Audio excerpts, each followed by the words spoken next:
This makes up the bulk of the $27,000 a week that this business currently generates in purely passive income. Idea number 7 for passive income is by creating some kind of paid membership or community model.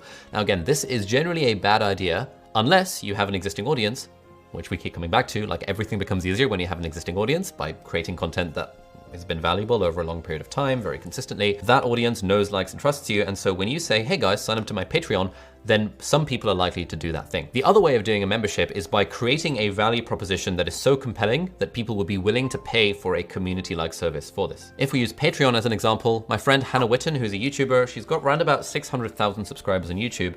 And I think she has around 600 patrons, 626 last time I checked, which means if we look at her Patreon stats, which are public, she's making somewhere between £2,000 and £5,000, or like $3,000 and $7,000 per month in passive income from this audience. But it's like 600 people out of an audience of 600,000. So 1 in 1,000 of her subscribers have signed up to her Patreon. So clearly, you know, if those stats are true across the board, and they kind of are if you look at Matt D'Avella's Patreon as well, you need a big audience to make a significant amount of money from Patreon. Again, this sort of depends on how much you're charging for them and exactly what value you're providing. Another example of a paid membership community is my friend Anne Law, who runs a website called Nest Labs, and they have a paid membership community, which is $5 a month. And she started this, when was it? In summer of 2019. She had 0 audience at the time.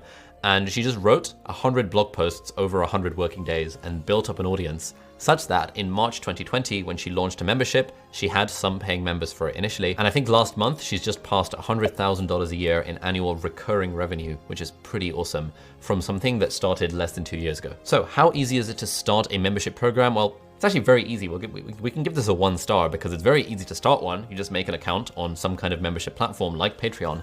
But to make $100 a month, you need to provide $100 a month worth of value. And that's actually quite hard to do. We're gonna give that a 4 out of 5 stars. But the nice thing is, again, once you've got that formula, once you're making $100 a month, it's actually a lot easier to maintain it, because the way the economics of membership communities work is, provided you keep showing up and providing value in some capacity, you know, people have already signed up for the thing, so it's not too hard to maintain that level of support that you're offering them. For this business, we have a membership community for our part-time YouTuber academy for the alumni, which is called the Part-Time YouTuber Inner Circle, and we make roughly $2,800 a week from this membership community.